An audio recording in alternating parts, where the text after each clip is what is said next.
सिर्फ one shot से पूरी संज्ञा को आप उत्तर दे सकते हैं। वो वन शॉट है साथी। प्रश्न है संज्ञा के कुल कितने भेद हैं। आपसे परीक्षा में प्रश्न पूछा जाएगा और इसकी कई भाषा हो सकती हैं, कई तरह से इस प्रश्न को पूछता है, वो सारी चीजें मैं आपको बताने वाला हूं।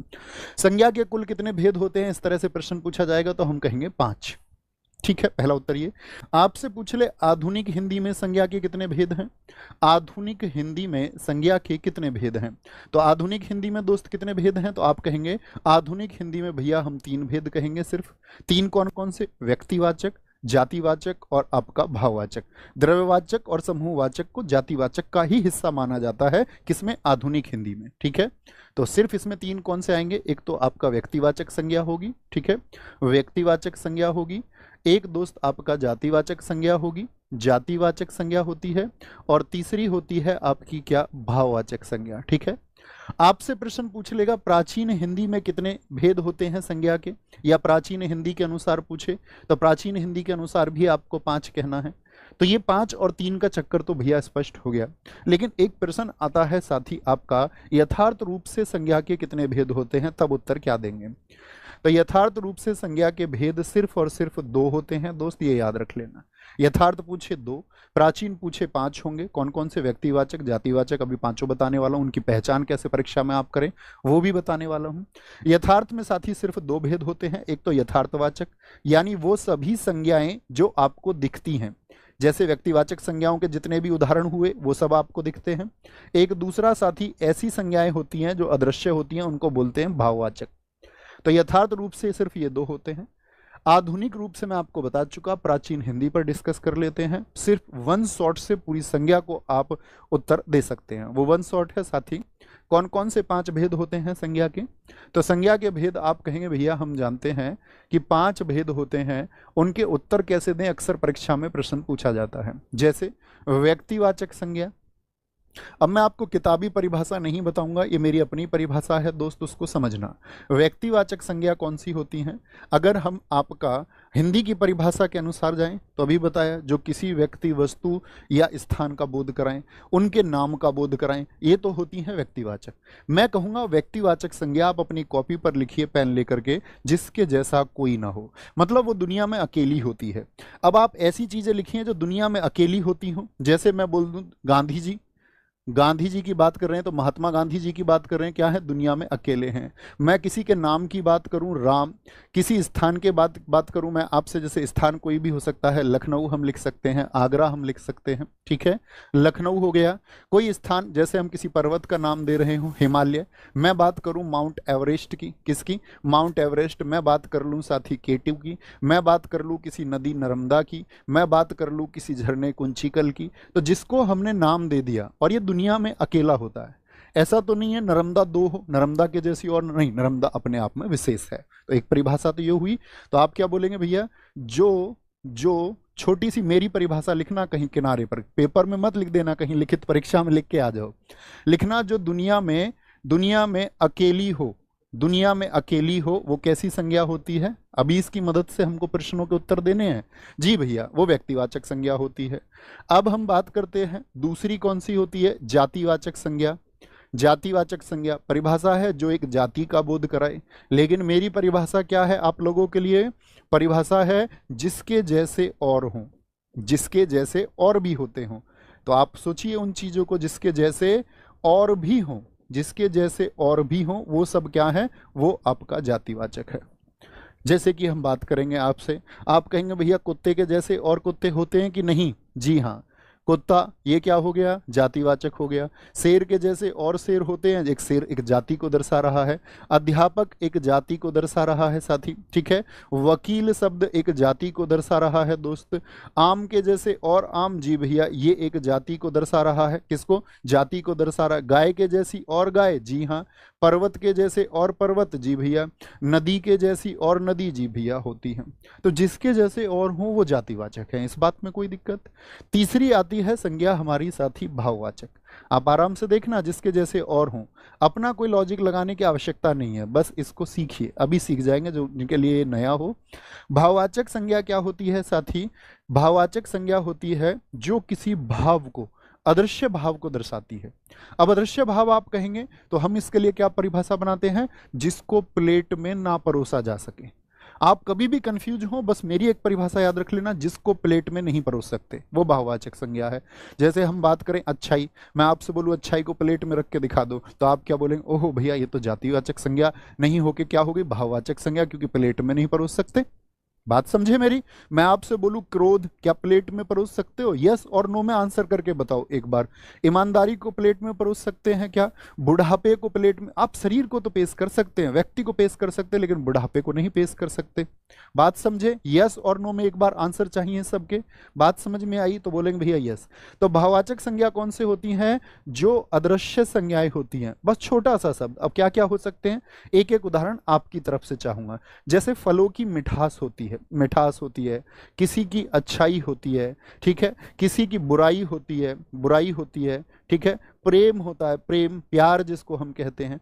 थकावट दिखती है क्या, मैं बहुत थका हुआ हूं, मैं कहूं थकावट को पेश कर दो तो पेश नहीं कर सकते। बात समझ में आई, कोई दिक्कत कोई परेशानी। तो बहुवाचक संज्ञा क्या होंगी, अदृश्य होंगी। तो ये हुए तीन हमारे, अब इसी को समझना, आगे चलते हैं। चौथी संज्ञा कौन सी है, तो ये तीन तो वो हैं जो कहती हैं आपका आधुनिक संज्ञा के भेद। जातिवाचक में ही दो भेद आते हैं जिनको प्राचीन हिंदी के अनुसार अलग माना गया। एक कौन सी है, मैटेरियल नाउन, द्रव्य, क्या बोलेंगे, द्रव्यवाचक संज्ञा। द्रव्यवाचक संज्ञा, आप लोग भौतिक विज्ञान पढ़ते होंगे तो दोस्त एक बात पढ़ते होंगे, पदार्थ की कितनी अवस्थाएं हैं मुझे बताइए। तो आप कहेंगे भैया पदार्थ की जो अवस्थाएं हैं वो 5 हैं, ठोस, द्रव, गैस, बोस-आइंस्टीन, कंडेंसेट, और पांचवी अवस्था जैसे आपकी मतलब पांचवी बोस-आइंस्टीन कंडेंसेट है, चौथी प्लाज्मा है। तो उस सब में जो आएगा आपका वो द्रव्यवाचक संज्ञा है। तो वो ठोस भी हो सकती है, द्रव भी हो सकती है, गैस भी हो सकती है। जैसे तत्व हो गए सोना, चांदी, तांबा हो गया आपका। जैसे लिक्विड में पानी हो सकता है, तेल हो सकता है, दूध हो सकता है साथ ही आपका, ठीक है, दूध आदि होते हैं आपके। ये सब किसको दर्शाते हैं, ये द्रव्यवाचक संज्ञा को। बात समझ में आई। और पांचवा भेद आता है साथी हमारा किसका, समूहवाचक संज्ञा। इसका एक उदाहरण आपसे चाहूंगा। समूहवाचक संज्ञा होती हैं जो किसका बोध कराती है, जो एक संघ का या समूह का बोध कराती हैं। किसका, संघ या समूह का बोध कराती हैं। तो यानी एक ग्रुप को दर्शाएंगे। अब ग्रुप क्या हो सकता है भैया, ग्रुप हो सकता है आपका कक्षा, जैसे कि आपकी कक्षा है, इतने सारे बच्चे हैं, ठीक है। एक टीम हो सकती है 11 खिलाड़ियों की, 5 की, 8 की, 6 की, सब तरह की होती हैं। ग्रुप हम कह सकते हैं, ग्रुप शब्द हम कह सकते हैं, जनता हम कह सकते हैं, RWA परिवार हम कह सकते हैं। तो ये भी क्या है, बहुत सारे लोगों से मिलकर जो बने वो क्या है। अब ऐसा नहीं कि लोग ही हों, ये बिल्कुल जरूरी नहीं है। जैसे चाबियों का गुच्छा हो सकता है। तो कहने का मतलब है एक से अधिक हो, एक से अधिक हो, ठीक है, एक से अधिक हो तो क्या होता है आपका, वो समूहवाचक संज्ञा को दर्शाएगा। कोई बात कोई परेशानी। जैसे कई साथियों ने टोली लिखा, कई साथियों ने हमारे ने आपका सेना लिखा, कई साथियों ने आपका पुलिस लिखा, कई साथियों ने आर्मी लिखा, ठीक है, सभा लिखा कई साथियों ने। बहुत शानदार। इसी तरह के उत्तर मैं आपसे अपेक्षा करता हूं कि आप बताएंगे। तो पांचों समझ में आए, थम्स अप करें। अब उत्तर देने के लिए तैयार हैं। मैं फिर से रिवाइज कर देता हूं छोटे से शब्दों में। व्यक्तिवाचक क्या होगी, दुनिया में अकेली, ताजमहल दुनिया में अकेला। आप बोलेंगे भैया दुकान पे भी तो ताजमहल मिलता है, वो असली ताजमहल थोड़ी, वो अपने आप में विशेष है। जातिवाचक जिसके जैसे और हों, जैसे मैं बोल दूं भैंस, भैंस के जैसी और भैंस होती है कि नहीं। मछली बोल दूं, मछली के जैसी और मछली। भाववाचक क्या होगी, अदृश्य होगी, आप प्लेट में उसको पेश नहीं कर सकते। जैसे मैं आपसे क्वेश्चन पूछने वाला हूं यहीं पर, ठीक है, मुझे बताना आप लोग, मैं आपसे क्वेश्चन पूछने वाला हूं, अगर आप इतना सीख पाए हैं तो मुझे बताइए मिठाई शब्द में कौन सी संज्ञा है, मिठाई शब्द में कौन सी संज्ञा है। तो भैया मिठाई को तो प्लेट में परोस सकते हैं, तो यानी भाववाचक संज्ञा तो नहीं है। भाववाचक तो मिठास होती है। तो मिठाई क्या होगी, जिसके जैसे और हों, और जिसके जैसे और हों तो वो क्या हो जाता है साथी, जातिवाचक हो जाता है। क्या हो जाता है, जातिवाचक हो जाता है, ठीक है। यहीं पर मैंने साथी एक चीज आपको बताई, बुराई, इससे भी समझना।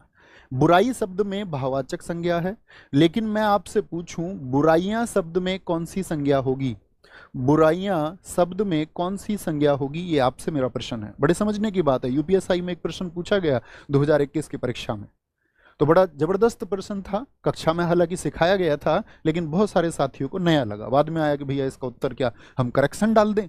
तो क्या था प्रश्न?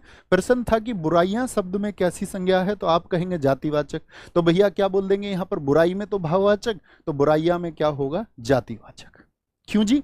अब हम एक बुराई की बात नहीं कर रहे, अब हम एक से अधिक बुराइयों की बात कर रहे हैं, अब हम बुराइयों के समूह की बात कर रहे हैं, एक जाति की बात कर रहे हैं। तो याद रख लेना, नोट बना के लिख लो, कभी भी भाववाचक संज्ञा यदि बहुवचन हो जाए तो क्या हो जाती है? भाववाचक संज्ञा यदि यदि बहुवचन हो जाए, राजस्थान एसआई का एक प्रश्न आपसे डिस्कस करना चाहूंगा अभी, तो क्या हो जाती है? हो जाए तो जातिवाचक संज्ञा बन जाती है। कोई दिक्कत, कोई परेशानी नहीं जी, जातिवाचक संज्ञा बन जाएगी। ठीक है, जैसे एक प्रश्न है मैं आपसे पूछूंगा, कन्वर्जन आपसे मैं कराना चाहूंगा। जैसे मैंने आपको यहां पर क्वेश्चन दिया कि अच्छाई कैसी संज्ञा है, आप कहेंगे भाववाचक संज्ञा। मुझे बताओ अच्छाई की जातिवाचक संज्ञा क्या होगी? अच्छाई की जातिवाचक संज्ञा क्या हो जाएगी? तो आप कहेंगे जातिवाचक संज्ञा में बहुवचन शब्द जा सकते हैं। यदि भाववाचक का बहुवचन हो रहा हो तो क्या हो जाएगी? साथी जातिवाचक संज्ञा हो जाएगी। कोई दिक्कत, कोई परेशानी? जितनी भी साथी आपदाएं होती हैं जो मनुष्य या मानव प्रकृति को नुकसान पहुंचाती हैं, आंधी तूफान, ये सब भी कैसी संज्ञाएं होती हैं? भूकंप, ज्वालामुखी, ये सब कैसी हैं? जातिवाचक संज्ञा है। तो जितने भी आपके साथी क्या बोलेंगे डिजास्टर्स हैं, वो सब भी जातिवाचक संज्ञा होती हैं। कोई दिक्कत, कोई परेशानी? अब आपसे प्रैक्टिस करा लेते हैं। प्रश्न को बहुत ध्यान से पढ़ना है, चारों विकल्पों पर विचार करना है और फिर आगे बढ़ना है। ठीक है, पहला प्रश्न आज का आपके सामने है। प्रश्न कहता है आपसे कि व्यक्ति, वस्तु या स्थान के नाम को क्या कहते हैं? कोई भी व्यक्ति है, व्यक्ति आप भी हो सकते हैं, मैं भी हो सकता हूं, लेकिन उसने पूछा व्यक्ति का नाम जैसे हम ले लेते हैं कोई एक नाम है आकाश। फिर उसने पूछा व्यक्ति के बाद में वस्तु साथी कोई भी हो सकती है, जैसे वस्तु के लिए मैं ले लेता हूं जिससे मैं लिख रहा हूं कलम।